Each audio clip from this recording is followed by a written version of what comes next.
लेखा नांगौ बायदियै माखासे जिफोर लिरबिदांफोर नांगौ बायदिसिना जोंनो लेखाफोर नांगौ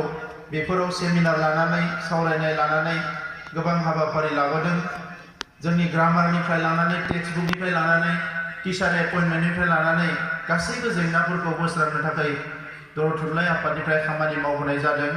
दा बेनि थाखायनो दिनै बर' हारिया उदांस्रि भारतआव हारि हिसाबै थांना दङब्ला बिनि खावसेनिख्रुइ बांसिन खामानि मावनायानो बर' थुनलाइ आफादा मावबोदों हारिखौ फोथांना दोननो थाखाय। दा ओंखायनो नैबे समाव आङो बेखौनो खावलायनो सानगोन, दिनै जोंहा गोबां गोदान गोदान लिरगिरिफोर ओंखारबाय, खन्थाइ रायथाइ बायदिसिना लिरनायावबो दिनै गोबां लाइमोनफ्राबो बाहागो लादों। आगोलनिफ्रायनो माखासे जोंनि बैसोगोराफ्राबो बाहागो लाबोदों। बर' थुनलाइया जथेस्थ स्टेन्डार्ड जाबाय। नेशनेल इन्टारनेशनेल लेभेलाव जेरैबायदि लिरनायफोरनि स्टेन्डार्डा जादों, बर' थुनलाइयाबो लासै लासै बे स्टेन्डार्डआव जाबोगासिनो दङ। बर' रावा 2004 मायथाइयाव 80 सिडिउलाव थिसनजाबाय। भारतनि मोनसे रिकगनाइज लेंगुवेज, मोनसे बयजोंबो गनायजानाय मोनसे राव हिसाबै बे गनायथि मोनबाय। आरो बिनि उनावनो गोबां बान्थाफोर साहित्य एकाडेमिनिफ्राय लानानै गुबुन गुबुन बान्थाफोर बर' लिरगिरिफ्राबो मोननो हाबाय। दा दिनैनि समाव बर' राव थुनलाइया रावनिबो गेजेर नङा, रावनिबो गाहायाव नङा। सुबुं अनजिमाया एसे खमखाय दिनै जोङो एखमबा हारसाफोरनिख्रुइ जोंनिखौ एसे गाहायसिनाव, असमियानिख्रुइ बांलानिख्रुइ गुबुननिख्रुइ जोंनिखौ एसे गाहायसिनाव बायदि जों मोननानै लायो। नाथाय बियो सुबुं अनजिमाजों नङा, बियो क्वालिटिजोंसो, बियो स्टेन्डार्डजोंसो। जोङो थुनलाइ सोरजिनायाव खुनु बेबायदि सिमा खानानै रावबो लिरगिरिखौ होनो हाया। नों उमुक हारिनि, नों उमुक थुनलाइखौ लिरनो मोना, नोङो ट्राइबेल हारिनि, नों नैबे रिसार्चखौ खालामनो मोना, बेबायदि जेबो गैया। दिनै मुलुगा ग्लबेलाइजेसनाव दङ। दा बे समाव जोंबो खाबु लानांगौ। आं साबायखर बावदों जायफोरा दिनै गोब्राब नाजानानै माखासे लिरनायनि गेजेरजों समाजखौ फोसाबनो नाजादों, जोंनि समाजावबो माखासे नांगौ खौरांफोरखौ होनो नाजादों, बिथांमोननिसिम आं साबायखर बावदों। नाथाय आं बे समाव खावलायनो नागिरो, दाबो जोंनि गेजेराव माखासे लेखा गोरों मानसिफोरनि गेजेरावनो जोंनि रावनि फारसे, जोंनि थुनलाइनि फारसे, जोंनि बिजोंनि फारसे माखासे लोरबांथि साननाय जोङो नुनो मोनो। दा बेबायदि लोरबांथि साननाय थायोब्ला जोंनि हारिया, जोंनि राव थुनलाइया माखासे खैफोदाव गोग्लैनो गोनां जागोन। जोङो साबायखर बावनांगोन जोंनि बै समनि दैदेनगिरिफोरखौ, जाय बिथांमोना बेसेबांबा नाजाथाबनानै बर' रावखौ बिजों महरै थिसनदों। मोनफ्रोमबो थाखोनि थाखाय जुजिनो गोनां जादों। एलपि स्कुलाव इन्ट्रडिउस जानायनि उनाव एमइनि थाखाय, एमइआव इन्ट्रडिउस जानायनि उनाव हाई स्कुलनि थाखाय, हाई स्कुलनि उनाव दिनै हायार सेकेन्डारिनि थाखाय मोनसे मोनसे स्टेप फैगासिनो दङ। नाथाय जोङो फेलें जायाखै। दिनै बर' रावा आसामनि फ्राय गासैबो इउनिभारसिटियावनो फोरोंजादों होनना बुंबाबो बारा बुंनाय जाया। मेक्सिमाम इउनिभारसिटियावनो इन्ट्रडिउस जाबाय, डिपार्टमेन्ट खुलिनाय जाबाय। दा लासै लासैब्लाबो जोंनि राव थुनलाइया जौगानाया मोनसे गोजौनिफ्राय गोजौ लेभेलाव थांगासिनो दङ। दा बेनिखायनो दिनै बर' बिजोंखौ लानानै दाबो जोंनियाव जेफोर जुक्ति फैनो नागिरो, बे जुक्तिफ्रा जेबो ओंथि दङ, माबा मोनसे ओंथि दङ होननानै आं साना। मानोना मोनसे लेखा सोलोंनायाव एबा सोलोंथाइ लानायाव बिजोङा मालाबाबो मोनसे जेंना जानो हाया। जेंनाया जोङो लेखाखौ बेसेबां गोसो होनानै सोलोंदों बिनि सायावसो सोनारो। मुलुगाव गोबां हादोर, आङो देश बिदेश बारा बेरायाखै, बेरायनो बेबायदि खाबु मोनाखै। नाथाय लेखा फरायनानै, इन्टारनेट गुगोलफ्राव फरायनानै जिफोरखौ नुयो, गोबां हादोरानो दाबो भार्नेकुलार मिडियाम एबा बिमा रावनि बिजोंजोंसो सोलोंथाइ लागासिनो दङ। दा जोंबो बिमा रावनि बिजोंजों सोलोंथाइ लानो मोनोब्ला जोंहा बांसिन खाबु थायो। मानोना सासे गथ'आ जोनोम जानायनिफ्राय बोसोरथामनि गेजेरावनो गावनि बिमा रावखौ सोलोंजोबो। आरो बेखौ जेब्ला बिजों महरै बियो फरायनो मोनो, अब्ला बियो गुबुन रावनिफ्राय थाब बुजिसिननो हायो। दा जोंबो बर' मिडियामनो फरायनाय, बर' मिडियामनि लेखाफोरखौ फरायनानै जोङो जोबोद मोजां मोनो। बर' बिजोंनि लेखाफोरखौ फरायनानै गुबुन बिजोंनि लेखाफोरखौ दिनै इंलिश, हिन्दी रोंबाबो जोङो 100% मालाबाबो पारफेक्ट नङा। थागोन बिनि गेजेरावनो साफा सानैया दिनै इंलिसखौबो मोजाङै फरायनो हायो हिन्दीखौबो मोजाङै फरायनो हायो राव सोलोंनाया बारा गिदिर जेंना नङा दिनै गोबां बर' मानसिफोर दङ जायफोर नेपालिखौ बिराद मोजां रायो नेपालिफोरनि खाथियाव थायो क'क्राझार चिरांनिया बेंगलिखौ बिराद मोजाङै रायो बेंगलिजों थायो खुनुदिन बेंगलि मिडियाम फरायाखै दा जोंहाबो दिनै सोरबाया इंलिस मिडियाम फरायबासो लेखा गोरों जागोन इंलिस मिडियाम फरायबासो खाबु लानो हागोन बेबायदि मोनसे सेक्सना थागोन गासैबो हारियावनो दङ नाथाय बिदि होननानै दिनै बर' बिजों जायनिखि जोंनि रावखौ फोथांनानै लाखिगोन बे बिजोंनि फारसे जि लोरबां साननाय बेखौ जोङो खोमानानै लानांगोन जोङो बेखौ गैया खालामनांगोन जों लोरबां साननो मोननाय नङा भेन्सार स्कुल थानाय समावनो गोसो होनानै फरायबाय जोङो दिनै जोंनि स्कुलफ्रा गोबाङानो प्रभिन्सियेलाइज जाबाय दाबो दङ माखासे स्कुल प्रभिन्सियेलाइज जायाखै टिचारनि भेकेन्ट पस्ट दङ गोबां बेखौ लानानै गभर्नमेन्टजों जुजिगासिनो दङ जोङो भारत सरकारजों आसाम सरकारजों बड'लेण्ड जेंनाखौ लानानै जि सावरायनाय जायो बेवहायबो जोङो बेफोर जेंनाफोरखौनो दिनै बुङो जे मानो जोंनि स्कुलाव मास्टार गैया मानो लेखाया थाब मथे थाब सफैया मानो जोंनि लेखाफ्रा गोरोन्थि जायो बे खोथाफोरखौबो दिनै लानानै जोङो भारत सरकार आसाम सरकारनि अफिसारफोरजों जोङो नांलायबाय थायो आरो बेवहाय बिथांमोना मानिनो गोनां जायो दिनै गोदान एडुकेशन पलिसि फैदों मोनसे समाव सर्व शिक्षा फैबाय इउनिभार्सेलाइजेशन एडुकेशननि खोथा बुंबाय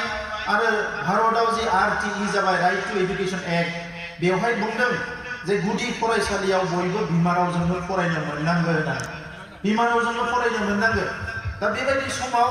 दिनै आसामाव सरकारासो जोंनि बिमा रावनि हेंथा सरकारा बिथांमोननि साननाया मा जे बिथांमोना दिनै बेंगलिखौ गियो गुबुनखौ गियो आरो बेखौ गिनायखायनो गावनि बिजोंखौ फरायग्रा गावनि माने मा होनो राव फरायग्रा सुबुं अनजिमाखौ बारायनो जेब्लायबो बिथांमोना नाजायो अब्ला मा खालामनो बेवहाय थानाय ट्राइबेलफ्रा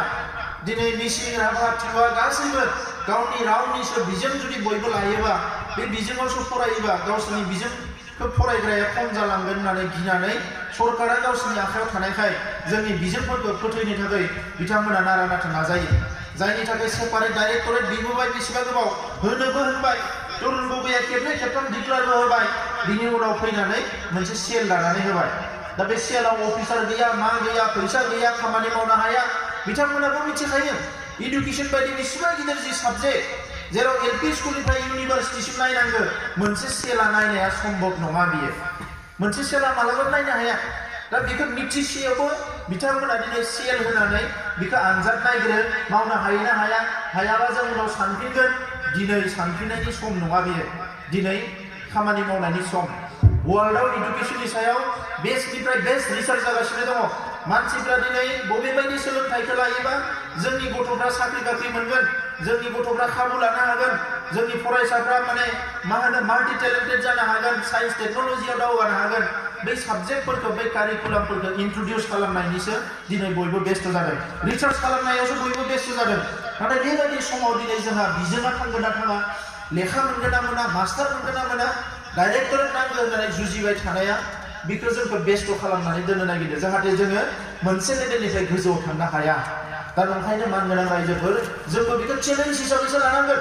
नों बुंबा मालाय मा जानो दिनै नैबे 21 माने जौथायाव जेराव वर्ल्डआव गोबां रावा थैलांगासिनो दङ सानफ्रोमबो बर' रावा थांनानै दङ दाख्लैबावै नुदों जे 12 लाखनि बारा आसामाव बर' मानसिफ्रा बर' राव रायो गुबुन राव आसामिया राव रायनायनि अनजिमाया खमायदों नाथाय बर' राव रायनायनि अनजिमाया खमायाखै बे डाटाखौ नुनानै दाख्लैबावै बिथांमोना बोसोरसे सिगाङाव जेला डाटाया ओंखारो समखिदों हारसाफ्रा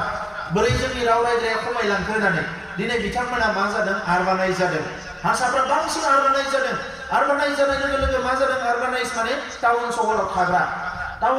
थाग्रा माने बे टाउन सहराव थाग्रा मानसिफोरनि भाषाया लेंगुवेजआ बे माने मिक्स लेंगुवेज जालाङो बिथांमोना ससे हारसा रायो ससे इंलिश रायो ससे हिन्दी रायो बेबायदिनो मोनसे बिथांमोननियावबो चेन्जआ फैगासिनो दङ आरो गोबां हारसाफ्रा दायो आबाद मावला बर'फ्राबो मावनो गारबाय जि दाला बर'फ्राबो दानो गारहांबाय मा होनो टाउन सहराव थाहैजोब्बाय दा बै मानसिफोरनियाव माखासे जि जातीयताबादी सिन्था माहारिबादनि सिन्था गावनि राव थुनलाइनि फारसे सिन्था बियो लासै लासैनो खमायलांदों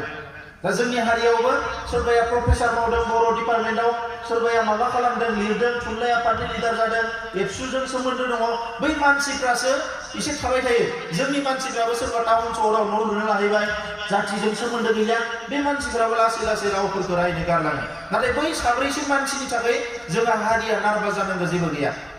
हारिया नार्भास जानांगौ जेबो गैया दा बिथांमोनाबो बेखौ भुगिदों गुबुनफ्राबो भुगिदों दिनै माराठी मिडियाम गुबुन मिडियाम बेवहायबो बेबायदि जेंनाया जादों नाथाय बिदि होननानै बिथांमोना मिडियामखौ माने मुगैनाय बा मिडियामखौ मिडियामनि फारसे दुर्बल साननाय बेबायदि रावनियावबो गैया बयबो नाजागासिनो दङ जोंनि रावजोंनो जोङो जेला इउनिभारसिटिसिम जोङो लांनो हागोन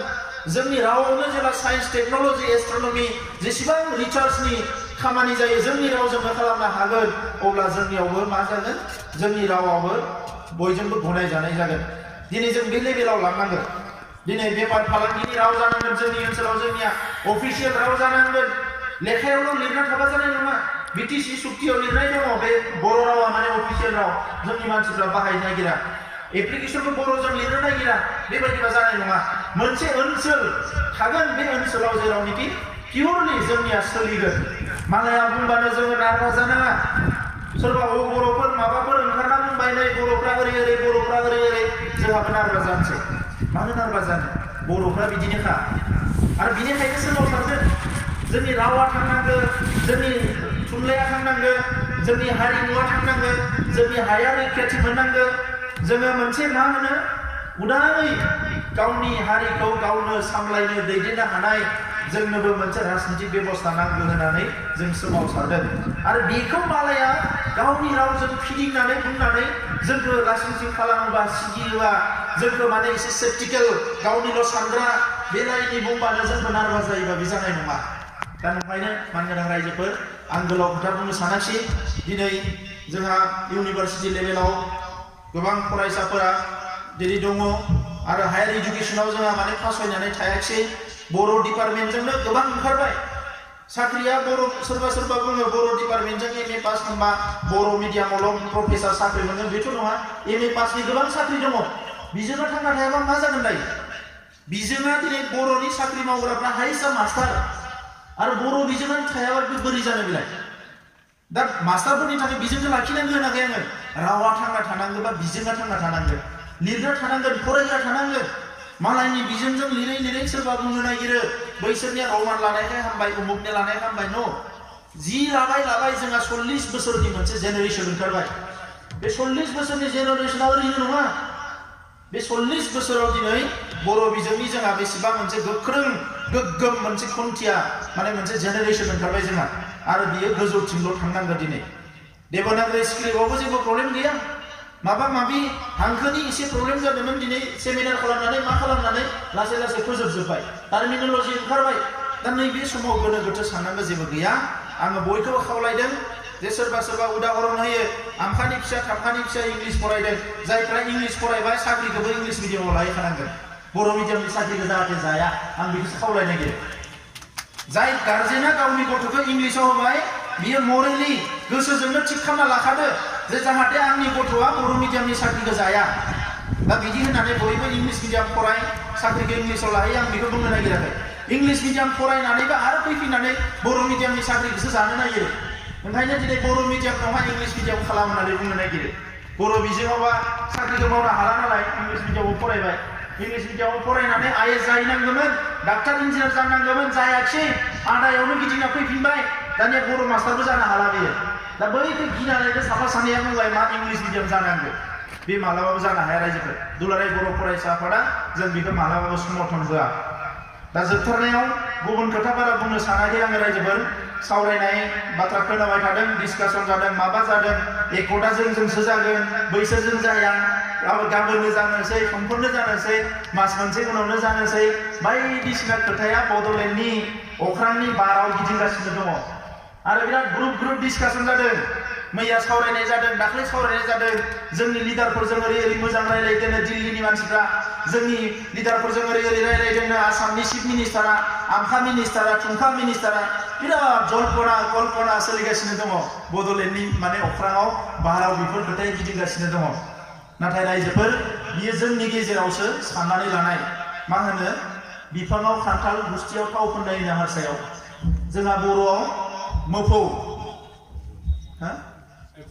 गोजौआव मोफौ हायाव बाहागो दा बे जागासिनो दङ बैसोरा जोंखौ लानानै जेबो खर' सायाखै हारसाफ्रा जेबो खर' सायाखै जोंखौ लानानै दिल्लीया जेबो खर' सायाखै जोंहा गावजों गावनि गेजेरावसो बे बिदा फंबायनि गेजेरावनो साननैसो जुदा जालाय आरो साननैसो ज' जालाय साननैसो जुदा जालाय साननैसो ज' जालाय आरो बे साननैसो लोगो नांना मोनसे पार्टी खुलियोलाय बै साननैसो लोगो नांना मोनसे पार्टी खुलायो आरो बेखौनो ज' खालामनो साननैसोआ खर' गुदुं जानानै बेरायबाय थालाय गारि थाव सावगारलाय बिनि न' थांलाय बिनि न' थांलाय ज' जानांगौ बेबायदियैनो 50 बोसोर हगार हरबाय जारिमिना मा फोरोंदों जोंखौ जारिमिनावथ' जोंखौ माबा मोनसे फोरोंदों नङा होमबा गाव हारसिङै सोलोंनो हायाखै जारिमिनखौ नायनानै सोलों बै समाव मा जाबोखो बिटिसि एबसुनि बुलायलायनाय बेसेबांबा गाज्रि अबस्था बिएलटिएनडि बिनि नारा नाथा माने माखासे नांलायलायनाय सिलायजों जिउ गोमानो गोनां जाबाय बिनि उनाव आरो राजखान्थिनि बेले-बेजेआव हारियाव बयबो बुङो गावस्राबा थैगोन खौसेबासो थांगोन बड'फाया बुंबाय बुहुमनि बर'फोर खौसे जा मानो बुंदों ओरैनोथ' बुंगाराखैना बेवहाय माखासे खोथा दङ दिनै नर्थ इस्टनि ट्राइबेलफोरनि गेजेराव जों बुंदों बिबुंथियाव बर'आनो बयनिख्रुइ बांसिन सुबुं अनजिमा थानाय मोनसे हारि नाथाय बे हारिया सुबुं अनजिमा थाबा मालाय मा जानो खौसे जानो रोङाब्ला सुक्तिखौ नोंनो खालाम आंहा बुंनांगौ गैया बे सुक्तिखौ नोंनो खालाम फार्स्ट बिबार मालाखौ आंनो होगोन नाथाय मोजां जायाबा बिनि गेरेन्टिखौबो नोंबो लानांगोन नङा होमबा दा दिनै बिनिखायनो जे मानो हांखुर जादों आंदोसो सुक्ति जानांगौ नोंदोसो सुक्ति जानांगौ आंखाजोंसो जानांगौ बे बिदा फंबायनि गेजेराव बेसेबां मुगैलायबावनो बे बिदा फंबायनि गेजेराव बेसेबां रागा जोंलायबावनो सासेया सासेनो उदै साजासे बेसेबां मुं सुलायबावनो गेजेराव सासे दैदेनगिरिया बुंदों एनडिबिया मोननै गावस्रानाय एबसुनिबो दाय दङ होननानै एबसुआ गावस्रा होदों होननानै दुलाराय बर' फरायसा आफादा जाथिनि सिनस्रि होननानै बयबो फोथायो आंबो फोथायो आं एबसुनि आफादगिरि जाबा मालाय मा जानो आंथ' एबसु आं हारसिं एबसु नङा एबसुआ जाबाय मोनसे फिलसफिसो मोनसे सानस्रिसो आरो बड' दिनैनि बे 50 बोसोर सिगाङाव बै समनि बे जोंहा बानेश्वर बसुमतारी दिनै रुंसारि जालांबाय कनकेश्वर नार्जारी बिथांमोना आफादगिरि नेहाथारि जादोंमोन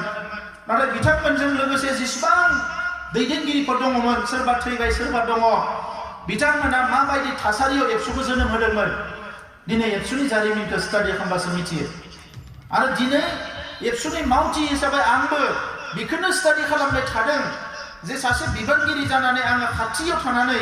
आंबो स्टाडि खालामनो चान्स मोन्दों नायनो चान्स मोन्दों बे एबसुआ मा बे एबसुआ बे बर' थुनलाइ आफादा बर'नि गमामायैनो सिनस्रिया जेरै ओरै दबबाबो गावनि जायगायावनो फैफिनो बे सिनस्रि नङाबा जे हारिया गसंना थानो हाया बे दुलाराय बर' फरायसा आफादा बर' थुनलाइ आफादा हारिनि सिनस्रि XYZ आफादा सोरबा ओरै लिंबानो थांनो हानाय ओरै लिंबानो थांनो हानाय ओरै लिंबानो थांनो हानाय नाथाय दुलाराय बर' फरायसा आफाद आरो बर' थुनलाइया हानाय नङा आरो जिखालि बर' थुनलाइ आफाद दुलाराय बर' फरायसा आफादा बै XYZ आफाद बायदि सोरबा लिंबानो बिनि बायदि मुसुरग्रा जागोन सोरबा लिंबानो बिनि बायदि आखाइ खबग्रा जागोन ओइखालि खिन्थु हारिया अलखदाव फैगोन आरो दिनैसिम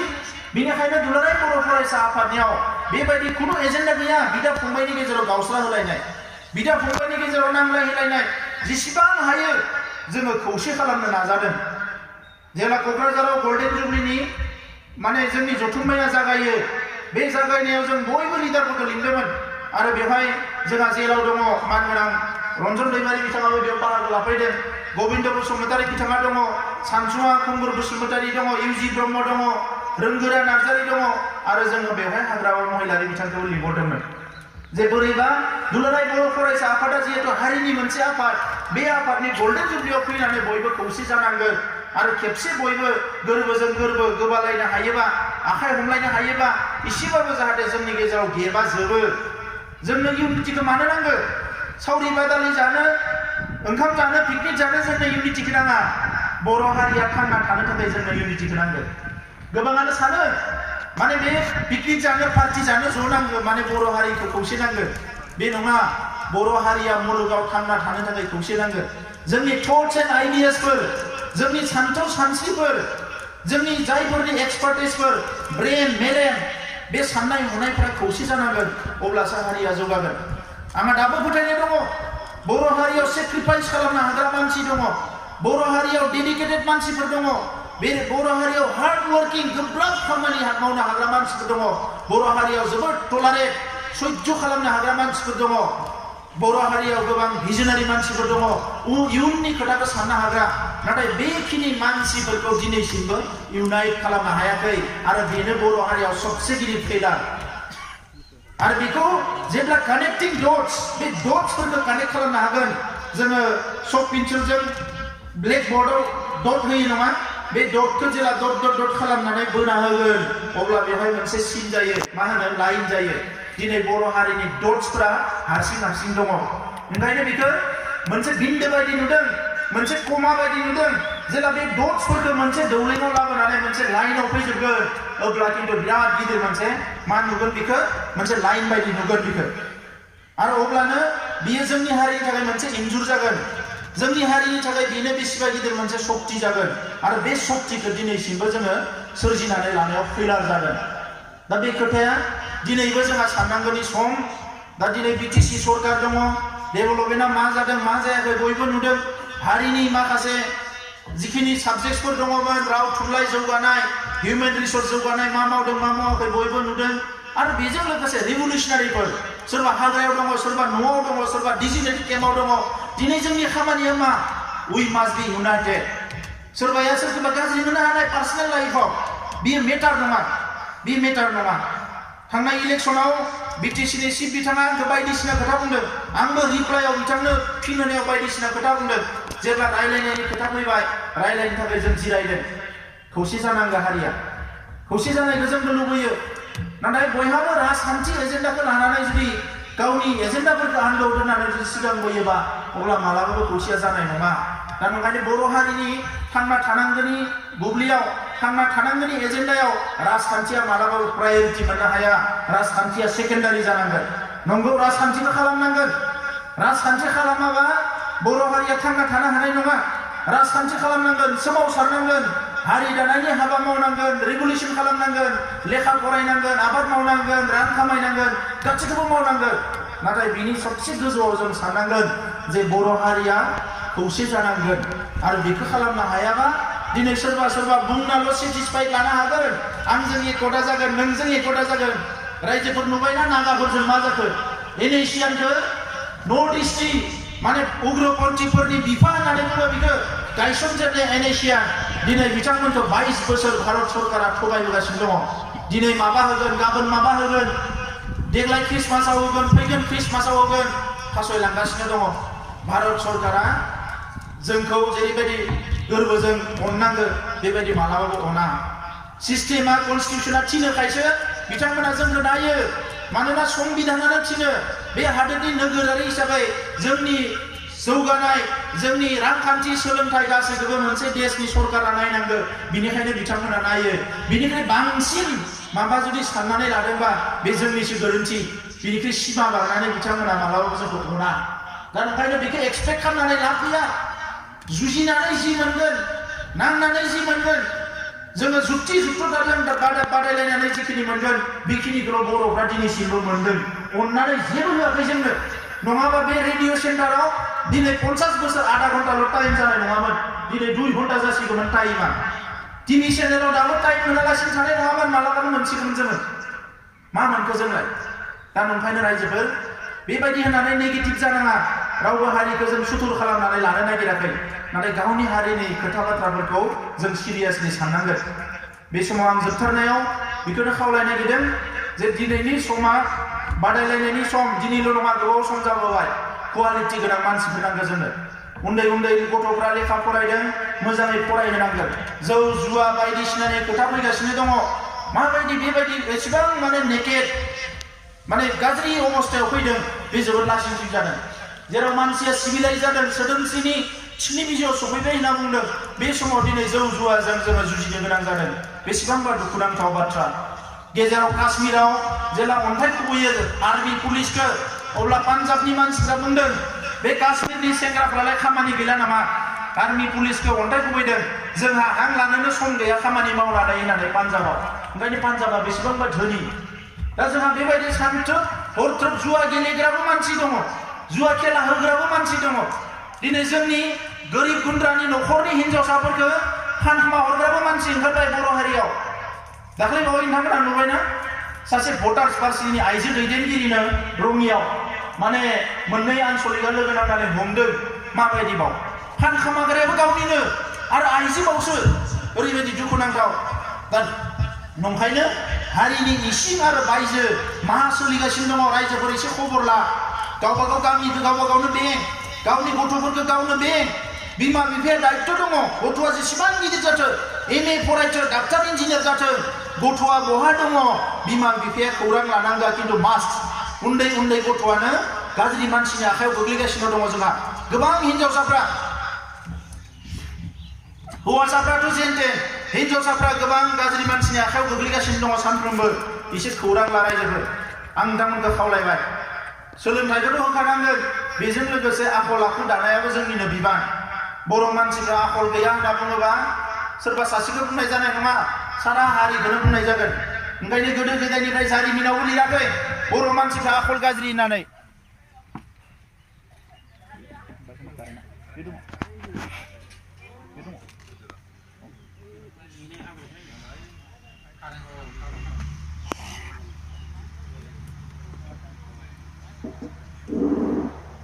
बर' मानसिफोरखौ आखल गाज्रि होननानै जारिमिनावबो लिराखै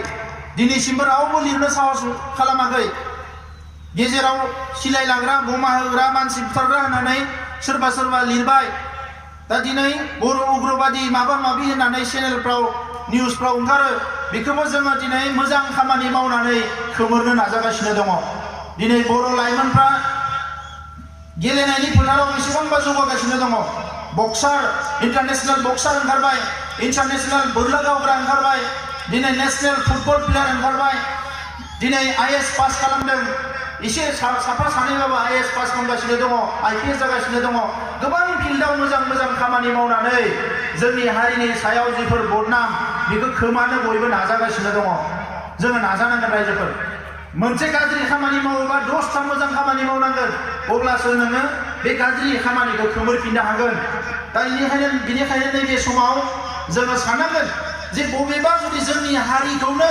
लासिंसिं खालामनो नागिरदोंबा अलखदाव खोख्लैनो नागिरदोंबा बबेबा जोलैया बबेबा आथाला बबेबा गामिया बबेबा ओनसोला बबेबा लाइमोन हान्जाया हौवासायानो जाथों हिनजावसायानो जाथों गाज्रि मानसिनि आखायाव गोग्लैनो नागिरदोंबा गाज्रि थासारियाव गोग्लैनो नागिरदोंबा बेखौ जों खौसेयैनो उद्धार खालामनांगोन आरो रांखान्थियाव जोङो गोग्लैसोनाय होननानै मालायनियाव आखाइ फोलावनायाव जोंनि आखला माने सिमा बारनो नाङा दिनै गोबां जोंनि मानसिफ्रा नुनो हमदों राजखान्थि लिडारफोरनि न' मालायनि खाथि खालि बिनाय आरो बिनाय जोंहा उमुक गैया जोंहा तुमुक गैया बर' हारिया मालाबाबो गोरिब गुन्द्रा हारि नङामोन दिनै मानो गोरिब गुन्द्रा जादों आबादा मावला हाया गोलैनानै थायो जि दाला जेबो खामानिखौनो मावनो नागिरला बेवहायसो जोङो गोरिब गुन्द्रा जाबोगासिनो दङ जाय हारिया वर्क कालचार गैया खामानि मावनाय हारिमुखौ फोथांनानै लाखिनो हाया बे हारियानो माने मा जागोन रांखान्थियाव गोग्लैसिगोन मालायनि खाथियाव आखाइ फोलावनो गोनां जागोन नंखायनो रायजोफोर दाबो सम दङ जानजि खाफ्रानानै बयबो थियारि जा गावबा गावनि हा हुखौ मोजाङै मावनांगोन गाननाय जोमनायखौ गावनो दायै लुयै लानांगोन जिखिनि रांखान्थिनि खामानि मावनाय बेफार फालांगि खालामनाय बाजार खालामनाय गावनि ओनसोलावनो खालामनांगोन जायफ्रा लेखा फरायनो गारबाय जोंहा सेंग्राफोर दङ हिनजावसाफोर दङ दिनै गावनि जायगायावनो दखान हो जि नांगौ बे दखानखौनो हो गावनि जायगायावनो बाजार खुलिनानै ला जोंहा गोबां खाबु दङ बे खाबुफोरखौ जाहाथे लायो आं गोबां खोथा बुंला जोबथारनायाव फिन बयनोबो आंनि अननाय सिबिनायखौ बावहरबाय सरकारजों रायलायनाया मा जागोन बेखौ जोङो दाबो बुंनो हाया जोंजोंबो रायलायगासिनो दङ सरकारा अफिसारफोरा रायलायगासिनो दङ बिथांमोना माखासे खोथाखौ बुंनो नागिरो सम बर'फोरनि जेंनाखौ जोङो फोजोबस्रांनो नागिरबाय फोजोबस्रांजानायखौ लुबैयो नाथाय नोंथांमोना नैबे खोथाखौ मानिनानै लानांगोन होननानै बुंनो नागिरो जाय खोथाफोरखौ जों मानिनो हाया दा ओंखायनो जों नायदों हारिया थांना थानो थाखाय फैगौ 100 बोसोराव 50 बोसोराव नेशनेल हाइवेआव थाङालासिनो माबा मोनसे मोननानै गावनि गेजेरावनो फारफ्रोमबो बिथिंनिफ्राय जौगानायनि खामानि मावनो हाथावथाव माबा जुदि सरकारा होयोबा अब्ला जोंबो सानगोन बे खोथाखौ जों सरकारखौ बुंदों जि जिनिसा BSc आव खालामबाय जि जिनिसा बिटिसिआव थालांबाय आरो जि जिनिसनि थाखाय जाखौ नागिरनानै जों सोमावसारबाय थादों बेबायदि जुदि सरकारा माबा मोनसे होयोबा जोंबो रेडि होननानै जों सरकारखौ बुंगासिनो दङ दा मा जायो बेखौ समाजआ बुंगोन दा बेवहाय खुनु